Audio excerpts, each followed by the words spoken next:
किसी ने बड़े कमाल की बात कही है कि धीरज रखिए, भगवान पर विश्वास रखिए, क्योंकि जिसने आपको लिखा है वो ब्रह्मांड का सबसे बड़ा लेखक है। Hi friends, my name is Abhishek और एक छोटी सी कहानी आपके लिए। ये कहानी है एक महिला की जो अपने बिजी कार्यक्रम के बाद भी भगवान का नाम लेना कभी नहीं भूलती थी। सुबह से शाम तक अपने घर के सारे काम करती थी और उसके बावजूद भी भगवान का सुमिरन करना कभी नहीं भूलती थी। सुबह को जब नाश्ता बनाती थी, दोपहर को जब लंच बनाती थी और शाम को जब डिनर बनाती थी तो भगवान का लगातार स्मरण करती रहती थी, जाप करती रहती थी। एक दिन दोपहर में जब ये लंच बना रही थी तो अचानक से एक बहुत तेज आवाज़ आई, धड़ाम की, और इन्हें कराहने की आवाज़ आई।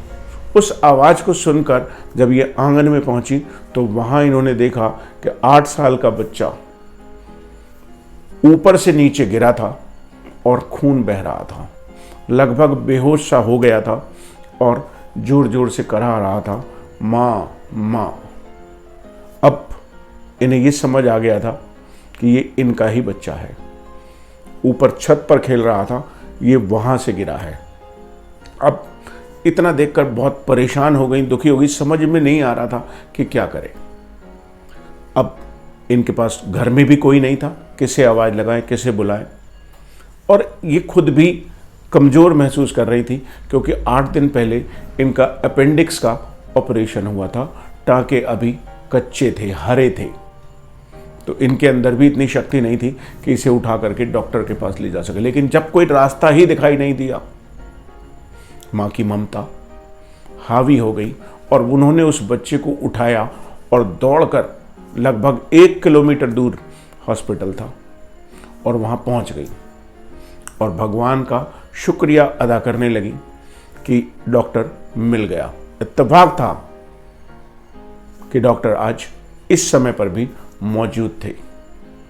डॉक्टर को दिखाया, डॉक्टर ने इलाज शुरू किया और बताया कि चोट गहरी है लेकिन अभी ठीक है, सब ठीक हो जाएगा। ये उस बच्चे को छुट्टी करा करके वापस घर ला रही थी और मन ही मन सोच रही थी कि भगवान ये क्या किया मेरे साथ। मैं इतना पूजा पाठ करती हूँ, आपका नाम लेना कभी नहीं भूलती हूँ, लेकिन फिर भी मेरे साथ आपने ऐसा किया। इन्हें बहुत ही खराब लग रहा था। अब घर आके अपने घर के कामों में लग गई, बच्चे की देखभाल करने लगी। शाम होते होते घर के सभी लोग लौट लौट कर आने लगे, पति भी आ गए। अब ये चूँकि सुबह से उसी घटना के बारे में सोच रही थी, शाम को जब ये खाना बनाने लगी तो ये इनकी भक्ति धीरे धीरे कम होने लगी और ये भगवान के बारे में सोचने लगी कि मेरे साथ ऐसा क्यों किया। ये भगवान से सवाल करने लगी। लेकिन जब इन्होंने सवाल करना शुरू किया तो इन्हें एक एक करके सारे सवालों के जवाब मिलने लगे। पहला इनके दिमाग में ख्याल आया, क्या होता कि यदि पहले दिन आंगन में जो पाइप लगा था, यदि मैकेनिक ने आकर उसे ठीक नहीं किया होता तो ये बच्चा सीधा पाइप पर गिरता और फिर तो इसका बचना नामुमकिन था। ये बच्चा चला जाता। भगवान का लाख लाख शुक्र है कि पहले दिन मैकेनिक आकर के उस पाइप को वहां से हटा करके चला गया था। फिर इनके दिमाग में ख्याल आया कि मेरे अंदर तो बिल्कुल भी शक्ति नहीं थी, मेरे तो टांके सारे हरे थे, मैं तो एक पानी की बाल्टी लेकर नीचे से ऊपर छत तक भी नहीं जा सकती थी। फिर ये क्या हुआ कि मैं उस बच्चे को गोद में उठाकर 1 किलोमीटर 25 किलो के बच्चे को उठाकर मैं डॉक्टर के यहाँ तक पहुँच गई। और डॉक्टर जो आमतौर पर 2 बजे तक हॉस्पिटल में मिलते हैं, आज 3:30 बजे भी हॉस्पिटल में अवेलेबल थे।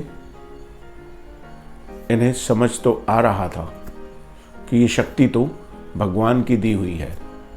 अब चूंकि ये खाना बना रही थी, खाना बनाकर लेकर के कमरे में पहुंची, वहाँ सभी लोग बैठे हुए टीवी देख रहे थे, पति भी टीवी देख रहे थे और टीवी पर एक प्रवचन चल रहा था। जो प्रवचन दे रहे थे स्वामी जी, वो कह रहे थे कि भगवान कहते हैं कि मैं संकट को आने से तो रोक नहीं सकता, लेकिन मैं तुम्हें इतनी शक्ति जरूर दे सकता हूं कि तुम उस संकट से आसानी से निपट सको, उस संकट से उभर सको, उस संकट से बाहर निकल सको। दोस्तों, छोटी सी ये कहानी हमें ये सिखाती है कि जीवन में विश्वास, प्रभु पर विश्वास जरूर रखिए।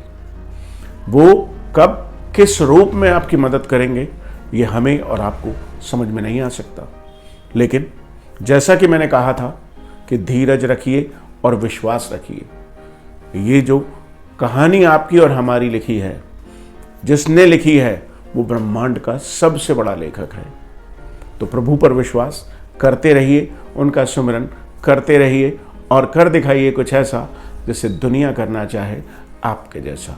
मिलते हैं आपसे एक और नई मोटिवेशनल स्टोरी के साथ। Thank you.